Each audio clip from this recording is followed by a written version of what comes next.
onde eu vou falar um pouco sobre as atividades que têm vindo a ser desenvolvidas no projeto Local Energy e apresentar também alguns resultados no âmbito destas atividades. A minha apresentação está dividida em duas secções. Numa primeira parte, eu vou falar um pouco sobre algumas das características e quais os objetivos do projeto Local Energy e falar um pouco do âmbito de modo mais geral, genérico, sobre materiais termoelétricos, embora focando um pouco mais nas potencialidades da utilização de materiais à base da tetraederite para aplicação em termoelétricos, e também um pouco sobre materiais fotovoltaicos, focando aqui mais em células solares de filme finos, e com o objetivo específico de avaliar as potencialidades de utilização de absorções à base de tetraederite ou de calcostibite para essa aplicação. Terminarei depois com a apresentação de alguns resultados experimentais, tanto no âmbito do desenvolvimento de materiais termoelétricos como dos materiais fotovoltaicos, e algumas considerações finais e, por fim, os agradecimentos. Portanto, o projeto Local Energy, que se intitula Recursos Locais para Aplicações Multifuncionais de Captação de Energia com base em tetraederite, é um projeto nacional financiado pela Fundação para a Ciência e Tecnologia, que tem como instituição proponente o UNES e como instituições participantes no que diz respeito a centros de investigação, o C2TN e o CENIMAT-3N. Tem ainda como instituição colaboradora a DGEC e a doutora Patrícia Carvalho do Sintef como consultora. Este projeto iniciou-se há cerca de 3 anos, em 2018, em outubro de 2018, tem duração de 44 meses e, portanto, terá o fim em maio do próximo ano, de 2022. Um aspecto significativo, se repararem aqui relativamente ao orçamento, é que grande parte da verba, um pouco mais até de cerca de 60%, está alocada a recursos humanos. Eu indico aqui também o website do projeto, onde além, por exemplo, das publicações que vão sendo submetidas no âmbito das atividades do projeto, podem encontrar outro tipo de atividades, bem como mais informações relacionadas com o projeto. Portanto, essencialmente, o projeto Local Energy foca-se no desenvolvimento de materiais para a energia e com vista à sua aplicação em sistemas de conversão de energia. Nomeadamente em materiais termoelétricos e em materiais fotovoltaicos, como novos materiais absorçores para células solares finos. O foco principal é nos materiais à base de tetraederite. A tetraederite é um sulfureto de cobre e antimónio. No caso dos materiais termoelétricos, portanto, além do composto sintético, está-se a avaliar a combinação de material sintético com material natural, ou seja, a utilização direta do minério tetraederite, e assim o objetivo específico, neste caso, para os materiais termoelétricos, é demonstrar e validar a incorporação do minério tetraederite recolhido na faixa peritosa ibérica e, mais especificamente, em escombreiras de minas abandonadas, no processo de síntese de materiais à base de tetraederite. No caso do desenvolvimento de materiais fotovoltaicos, como materiais absorçores, o foco é essencialmente na utilização de material sintético de tetraederite, mas também de calcostibite, que é também um sulfureto de cobre e antimónio. Aqui o objetivo específico é desenvolver, portanto, novos absorçores à base de tetraederite ou de calcostibite e também avaliar as especialidades de um novo processo de fabrico para o processamento dessa camada absorçora, baseada na tecnologia de pós, que contém essencialmente 3 etapas. Uma primeira da síntese do depós, da síntese do composto por moagem de alta energia, a produção depois da tinta utilizando uma moagem de baixa energia. Esta tinta será constituída por partículas submicrométricas e quimicamente homogéneas e, por fim, há uma fase de deposição dessa tinta e o processo está a ser utilizado, presentemente, é o spin coating. Resumindo, o projeto Local Energy é um projeto de investigação e desenvolvimento de materiais para a energia, tendo em vista o desenvolvimento de sistemas energéticos sustentáveis. Portanto, um projeto relevante a nível nacional por estar a investigar o desenvolvimento de materiais para sistemas fotovoltaicos e considerando que Portugal é um dos países da Europa com maior disponibilidade de radiação solar, fazendo, portanto, todo o sentido avaliar o desenvolvimento deste tipo de materiais. Por a tetraedrite ser o minério tetraedrite é um recurso mineral local, como já referi, está presente na zona sul portuguesa da faixa peritosa ibérica, e porque estar a potenciar a utilização do composto tetraedrite, que é essencialmente constituído por elementos abundantes e de baixa toxicidade, e isso atualmente é bastante relevante, como se verá mais à frente. Porquê é que eu aqui indico que a ciência dos materiais é uma peça-chave para a transição verde? Portanto, um dos atuais desafios que a humanidade enfrenta atualmente está relacionado com as alterações climáticas e com tudo o que isso de negativo representa. Portanto, a nível mundial, no âmbito das Nações Unidas, todos os Estados-membros aprovaram a Agenda para o Desenvolvimento Sustentável, que contém uma série de objetivos, 17 objetivos, com o intuito de promover um desenvolvimento sustentável. Do ponto de vista europeu, a União Europeia apresentou nos finais de 2019 o European Green Deal, que também estabelece metas mais ambiciosas do que, por exemplo, o Acordo de Paris, no âmbito ao combate às medidas para as alterações climáticas. Para atingir essa transição verde e esses objetivos aí definidos no European Green Deal, isso irá implicar a utilização e o recurso de fontes de energia renováveis muito diversificada, em que, de facto, as soluções baseadas na ciência de materiais, e a ciência de materiais é essencial e é vital para a melhoria não só dos materiais, mas também destes dispositivos de energia renovável, no sentido de melhorar a sua eficiência. No âmbito dos materiais para a energia, dois tópicos atuais e relevantes são os focados nos materiais termoelétricos e materiais fotovoltaicos, que nos últimos anos tem-se assistido nestes dois tópicos grandes desenvolvimentos. Mas mesmo assim existem atualmente vários desafios, nomeadamente relacionados com, por exemplo, a abundância de elementos, dos elementos, questões ambientais, questões de processabilidade, de eficiência e de durabilidade dos sistemas onde esses materiais são utilizados. Voltando agora um pouco novamente o foco para os materiais termoelétricos e começando a falar um pouco sobre este tópico.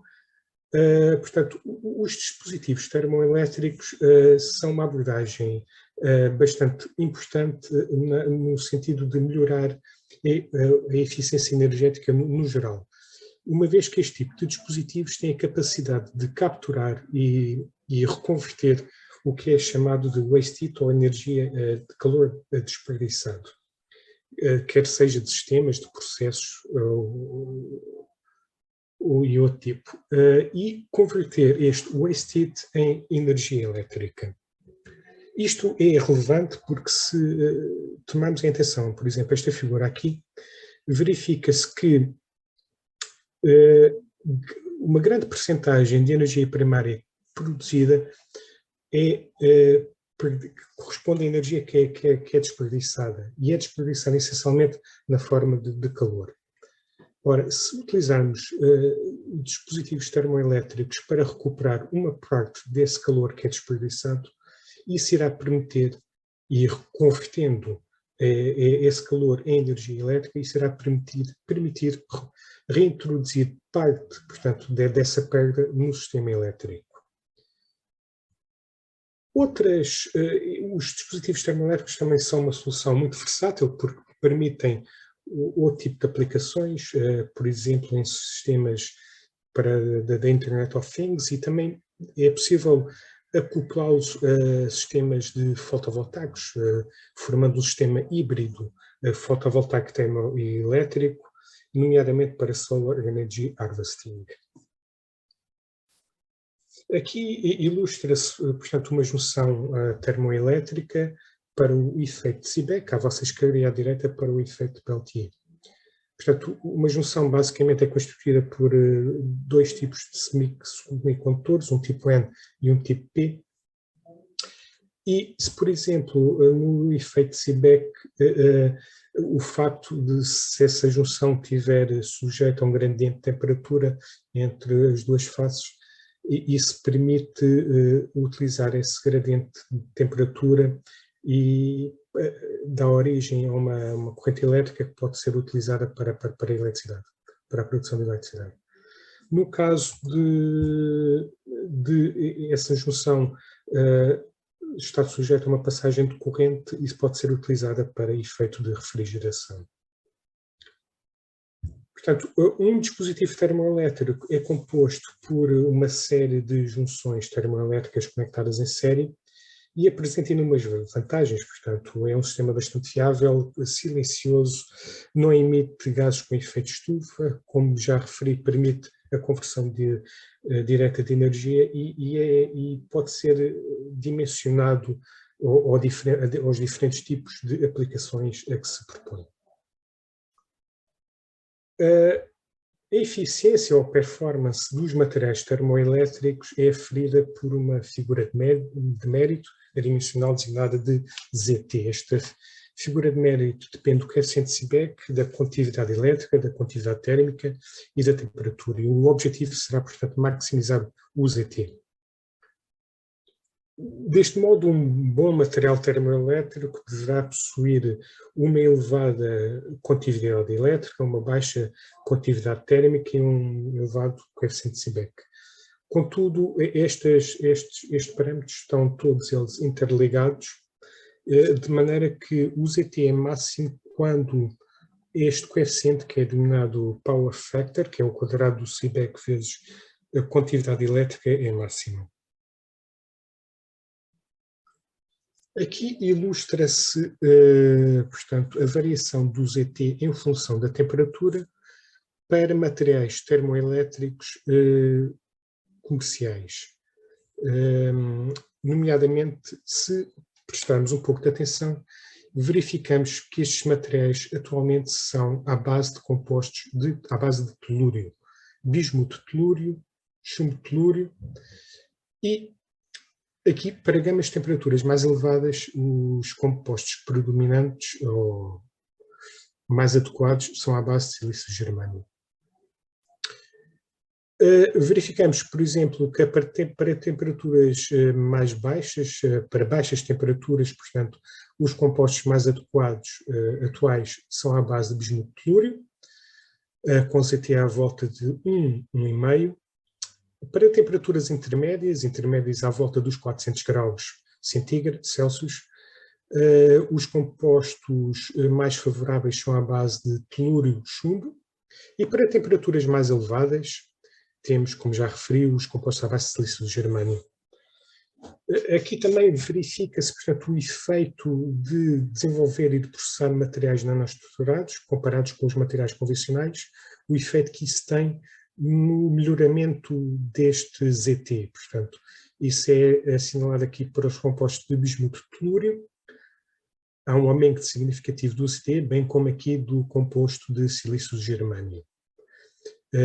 Isto atua essencialmente na diminuição da condutividade térmica. Aqui representa-se o mesmo ZT, mas em fluxo para determinados compostos, para os materiais convencionais e para novos tipos de materiais ao longo do ano. Portanto, mais recentemente tem-se tentado desenvolver materiais, portanto, alternativos aos materiais convencionais, ou seja, alternativos aos compostos à base de telúrio, e essencialmente são constituídos por compostos sulfuretos de cobre e outros tipos de compostos contendo elementos mais abundantes e mais amigos do ambiente. Resumindo de um modo muito sintético, muito genérico, estes dispositivos e os materiais apresentam, como em tudo, algumas vantagens e condições menos favoráveis. Portanto, do lado das vantagens, podemos referir, portanto, que um dispositivo termoelétrico é vantajoso o facto de ele ser um dispositivo no estado sólido, que não tem partes móveis, não é poluente e, como já referi, permite a conversão direta de energia. Do lado menos favorável, portanto, ao facto de os materiais atuais, que atualmente são comercializados, são materiais à base de telúrio, portanto, aqui levanta-se o problema da abundância ou da escassez desse elemento, e também um outro fator muito importante está relacionado com a concentração geográfica desse elemento, portanto, genericamente ele está concentrado em determinadas regiões do planeta, não só o elemento, mas também a produção desse mesmo elemento é relativamente concentrada em determinadas regiões. Por fim, a manufatura também deste tipo de materiais é por vezes complexa, nomeadamente por envolver tratamentos térmicos muito longos. Então, porquê avaliar materiais termoelétricos à base da tetraedrite? Portanto, como eu referi, a tetraedrite é como um sulfureto, essencialmente à base de cobre e antimónio. Apresenta uma estrutura cristalina relativamente complexa, contém 58 átomos, e forma uma solução sólida com a tenatite, no qual o antimónio é substituído pelo arsênio. A tetraedrite mantida permite ainda outro tipo de substituições, por exemplo, o cobre pode ser substituído por uns elementos aqui assinalados a azul. Do lado do antimónio é ainda possível ser substituído parcialmente pelo bismuto e pelo telúrio, e do lado do enxofre também é possível a sua substituição pelo selênio. Então, por que desenvolver e investigar materiais à base de tetraedrite para aplicações termoelétricas? Portanto, eu vou essencialmente dar duas razões.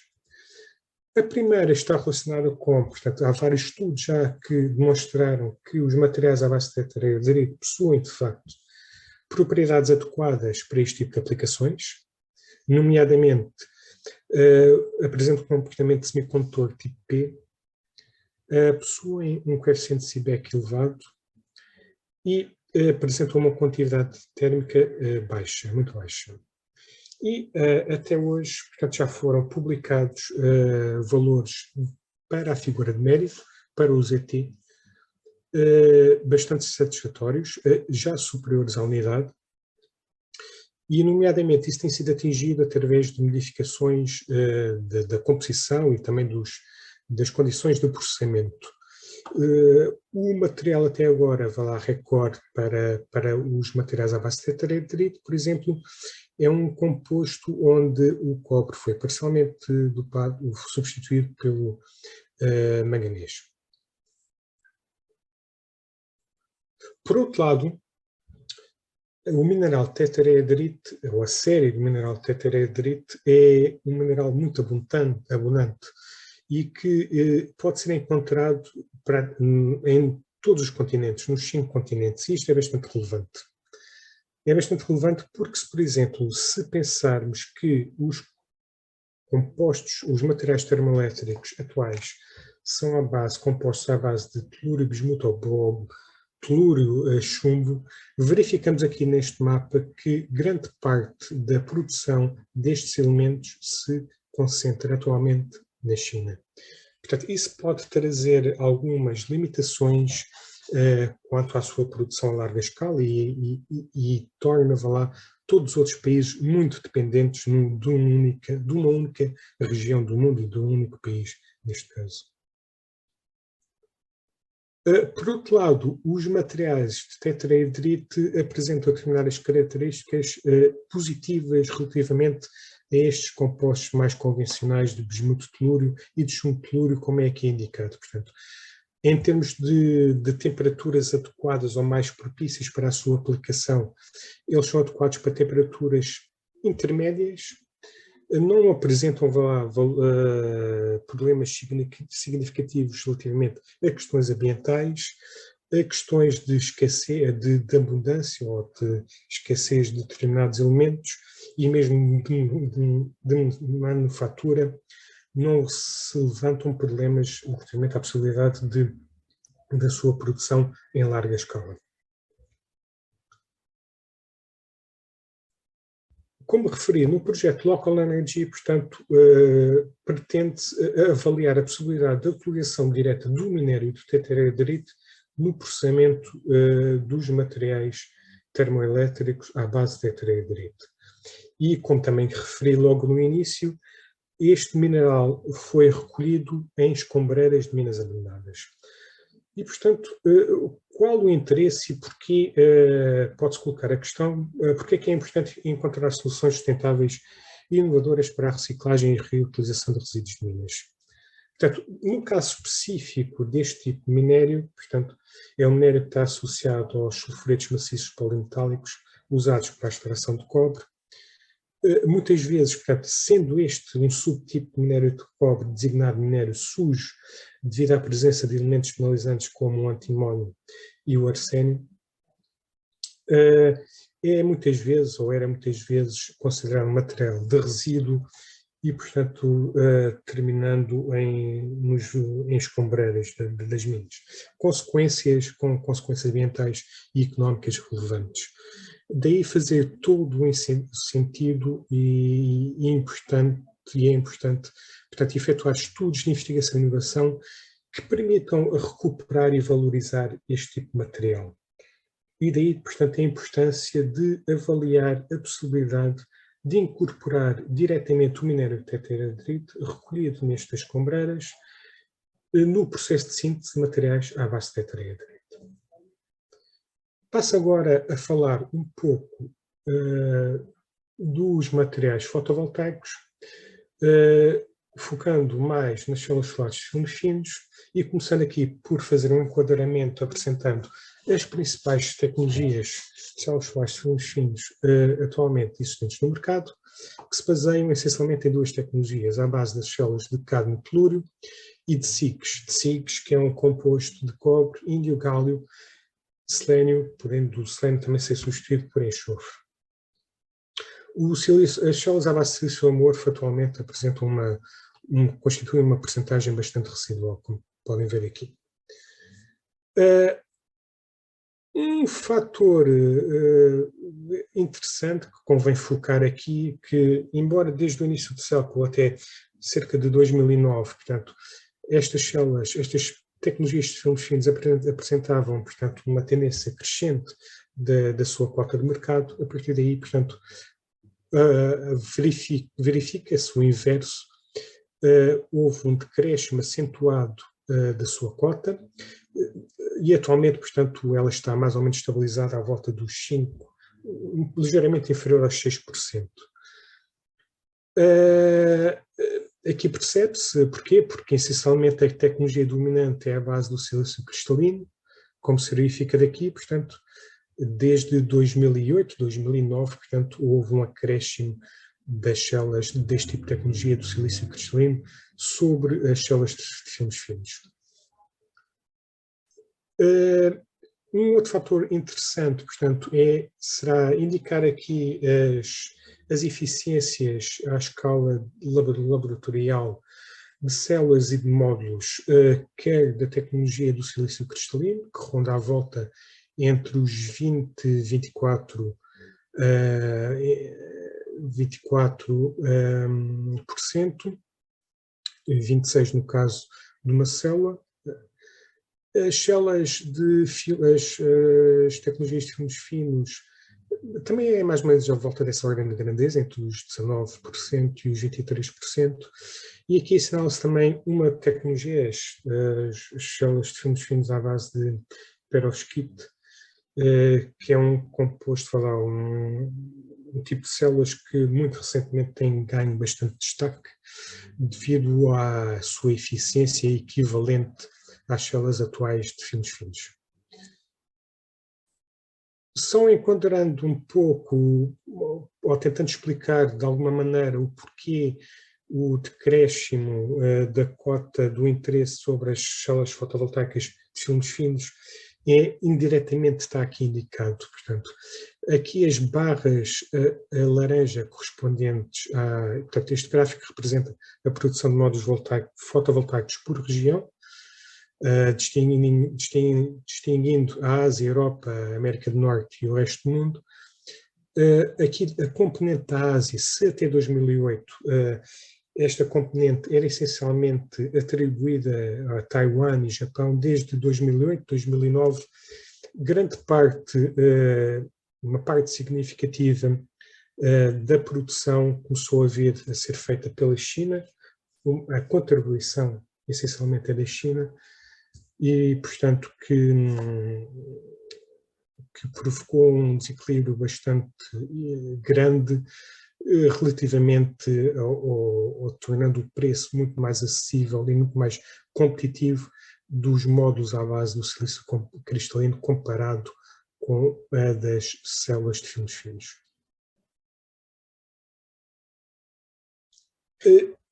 As principais limitações das atuais tecnologias de células solares de filmes finos estão relacionadas com a baixa eficiência, no caso das células à base do silício amorfo, da escassez e toxicidade das matérias-primas, no caso das células de cádmio telúrio e de SIGs, no caso da falta ou da pouca estabilidade térmica, no caso das células de perovskite, e aqui é também indicado um outro tipo de células, a base de CZTS, que é um composto de cobre, zinco, estanho e enxofre, que também recentemente tem sido apontado como uma alternativa às células ditas convencionais de filmes finos, mas aqui continua ainda a apresentar vários problemas a nível de heterogeneidades composicionais. É, portanto, necessário identificar novos compostos baseados em matérias-primas que simultaneamente sejam abundantes, de baixo custo e cujo impacto ambiental seja mínimo.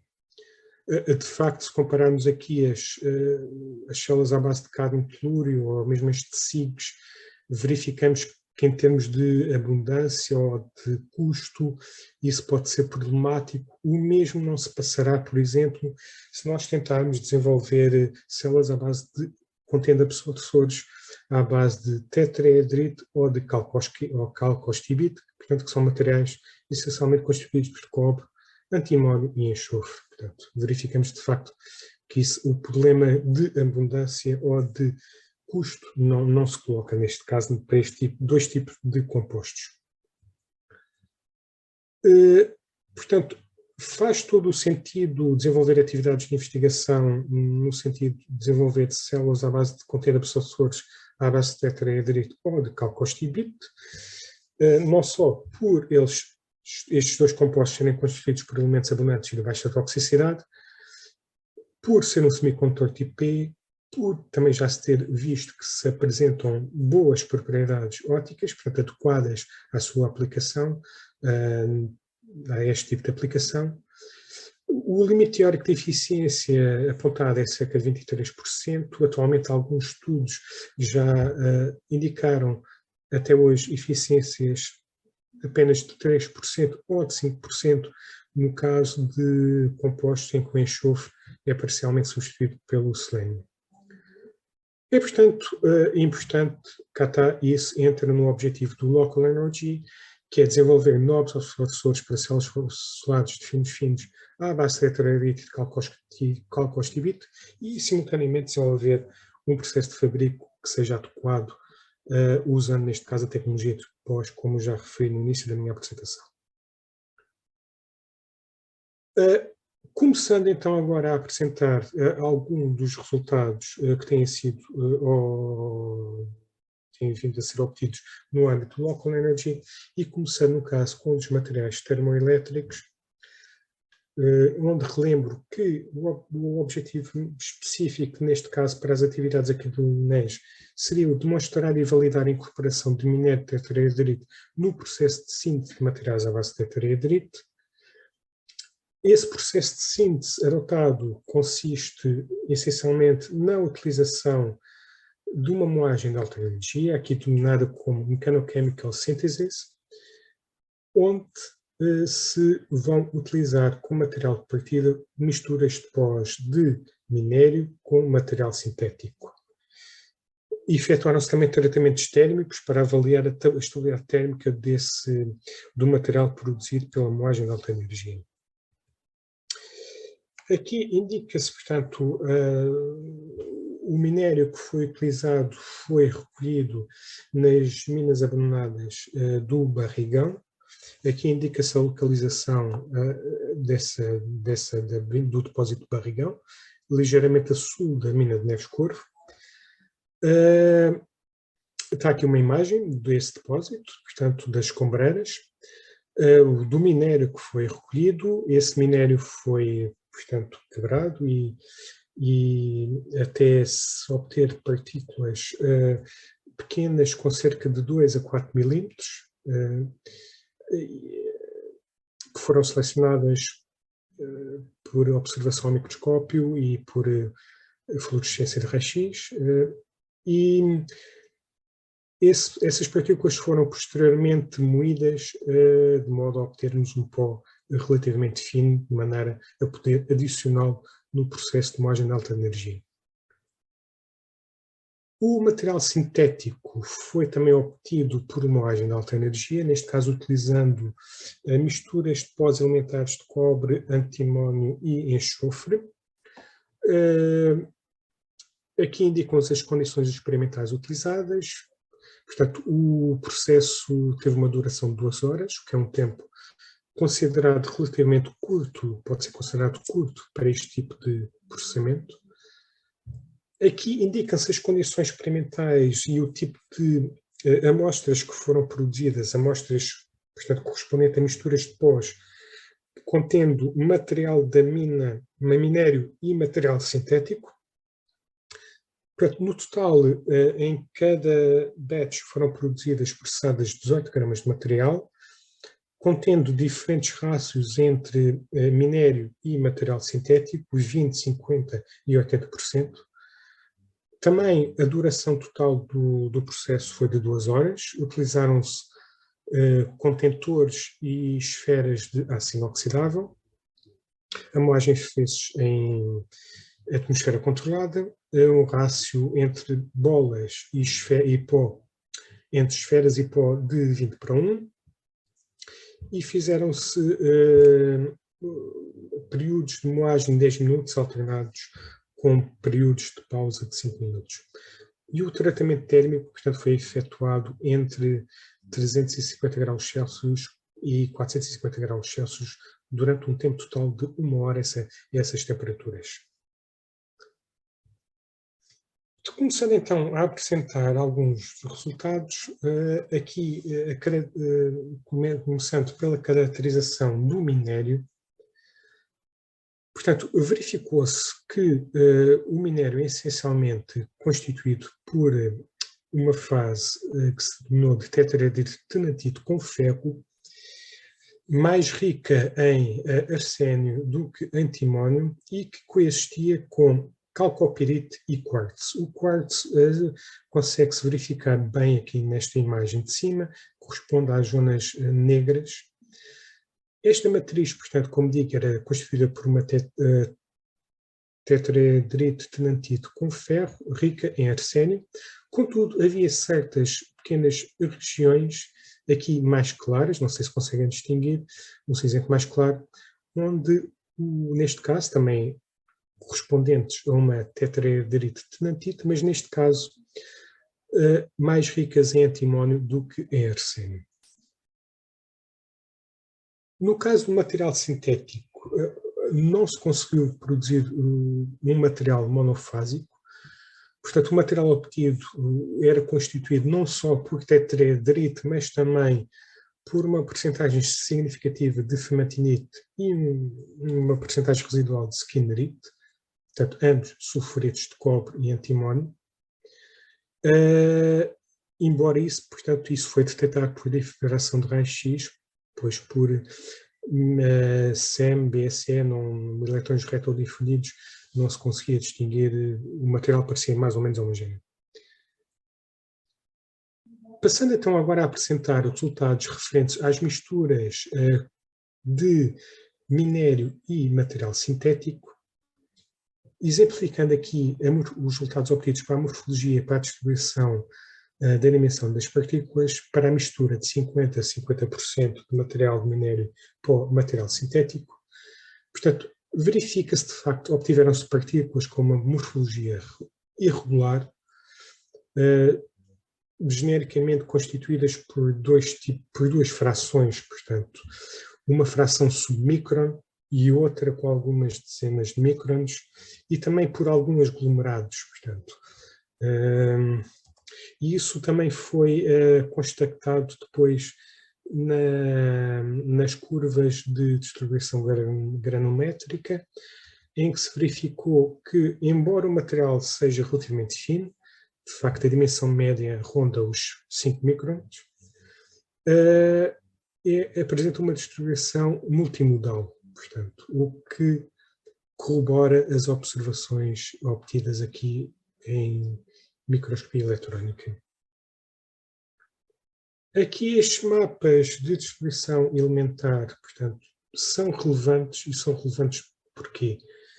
Porque permitiram observar uma distribuição bastante homogénea dos elementos principais, e os elementos principais são o cobre, o arsênio, o antimónio e o enxofre.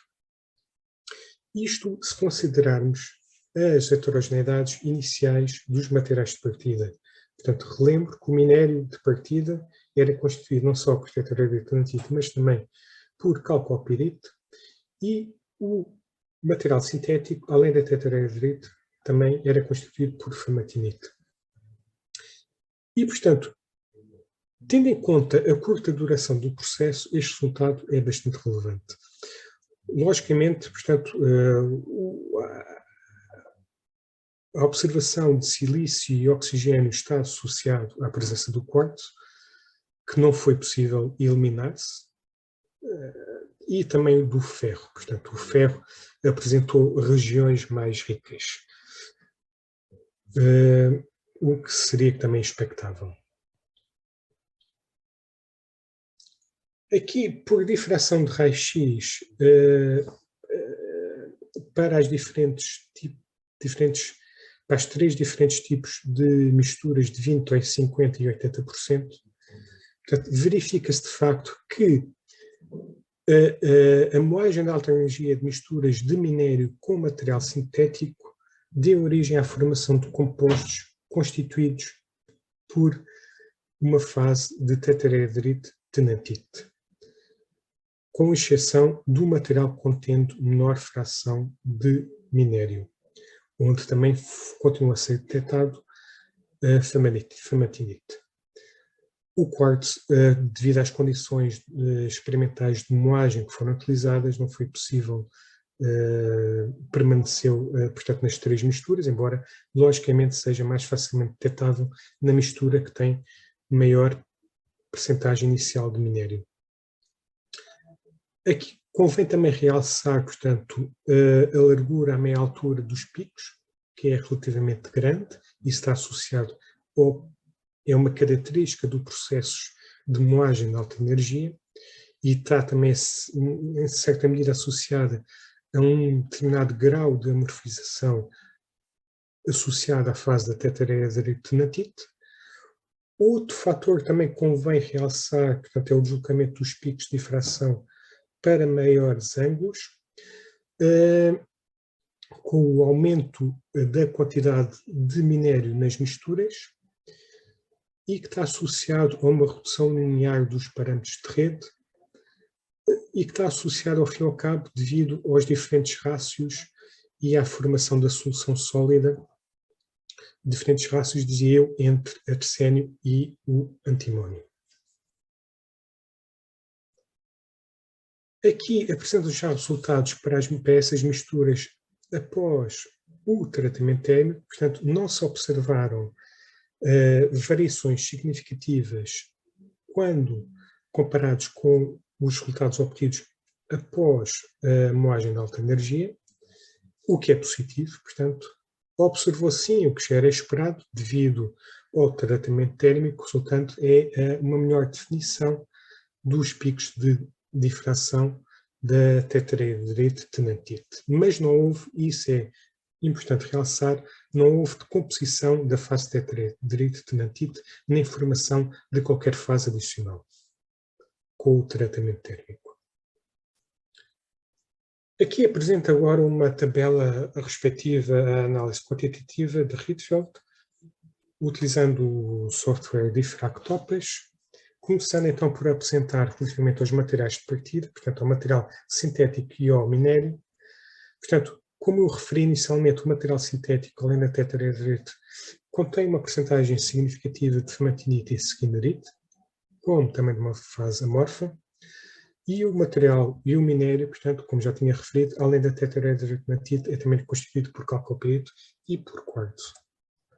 Após as 2 horas de moagem de alta energia, para as 3 misturas, portanto, a formação da fase de tetraedritmatite é significativa, bem como a existência de uma fase amorfa associada à fase de tetraedritmatite. Contudo, se repararmos em atenção a percentagem inicialmente presente já nas misturas de tetraedritmatite, verifica-se que para todas elas existe um aumento desta fase tetraedritmatite, portanto, consequência do processo de moagem de alta energia. Se olharmos com mais atenção, verificamos que esse incremento da fase de tetraedritmatite é mais saliente, ou deu-se mais, observou-se mais, na mistura com menor, na mistura que inicialmente tinha menor quantidade de minério, do que nas que tinham maior quantidade de minério.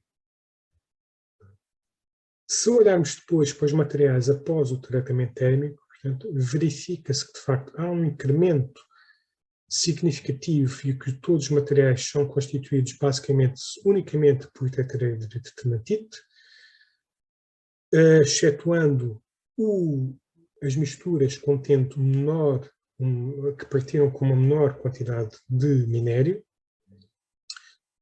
E, portanto, estes resultados são bastante importantes e significativos.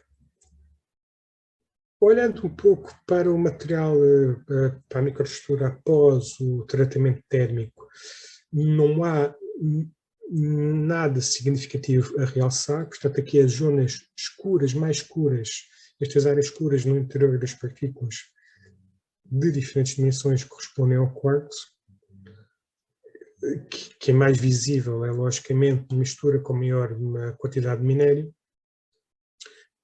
Mas um fator que há a assinalar, mesmo tendo em conta os erros associados a este tipo de análise semi-quantitativa por EDS, é que se verificarmos que, apesar de ser esperado, portanto, o aumento do teor de ferro com o aumento da quantidade inicial de minério, verifica-se que há um certo desequilíbrio em relação àquilo que era suposto ter entre antimónio e arsénio. Portanto, isto aqui é um aspecto que tem que ser melhorado e pode ser, à partida, facilmente ajustado,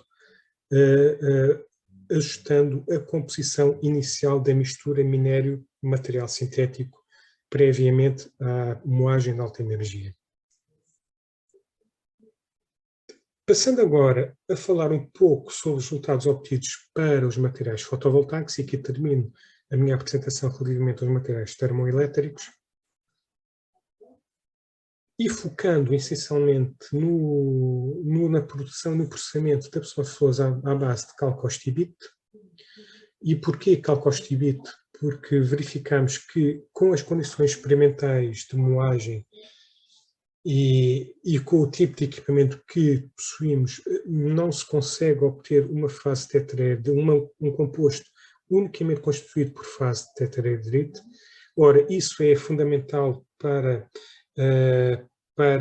aplicações fotovoltaicas, termos uma camada absorvora constituída unicamente por uma única fase. Então a aposta tem requerido essencialmente na avaliação de compostos à base de calcostibite. A moagem de alta energia, portanto, o processamento é também efetuado por uma moagem de alta energia em via seca, partindo de elementos de cobre, pós-cobre, antimónio e enxofre. As condições semelhantes às que eu indiquei atrás para os materiais termoelétricos, um tempo total de 2 horas.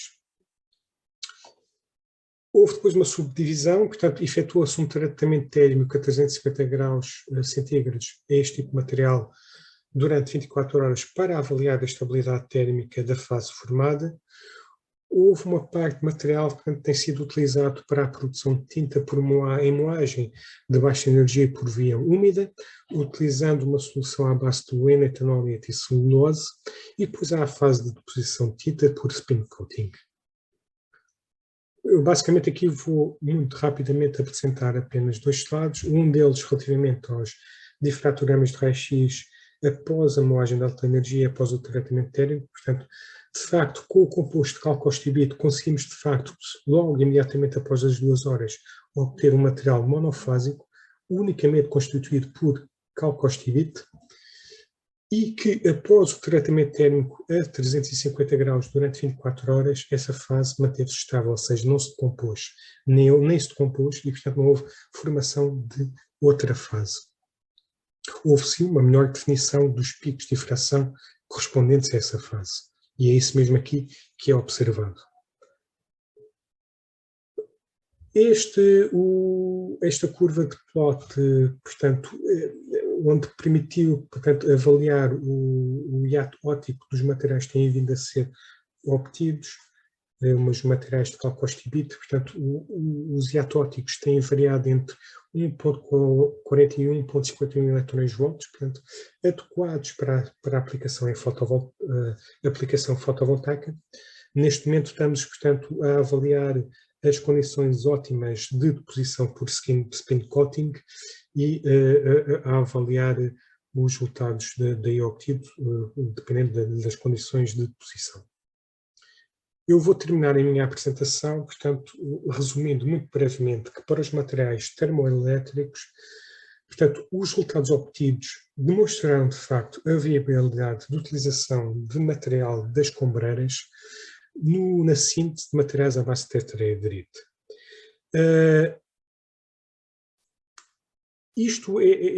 Consideramos que isto é bastante relevante, porquê? Porque mesmo a possibilidade de poder adicionar, nem que seja uma percentagem reduzida de material recolhido em escombreiras para o processamento, no ciclo de processamento de materiais à base de tetraedrite é bastante relevante e é considerado uma via sustentável, uma abordagem inovadora na reutilização e na reciclagem dos rejeitados de minas.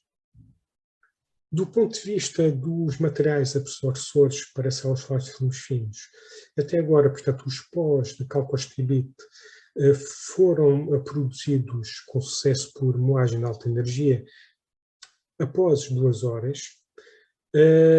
Verificou-se que a estrutura é estável até 350 graus centígrados e que, de facto, apresentam boas propriedades ópticas e adequadas para este tipo de aplicações com materiais absorvores para células solares de filmes finos. E aqui termino, sem antes agradecer, portanto, à Fundação para a Ciência e Tecnologia pelo financiamento deste projeto, a todos os colegas do laboratório e das outras instituições, e obrigado pela vossa atenção. E se quiserem consultar o site do projeto, está ali mais uma vez indicado. Obrigado.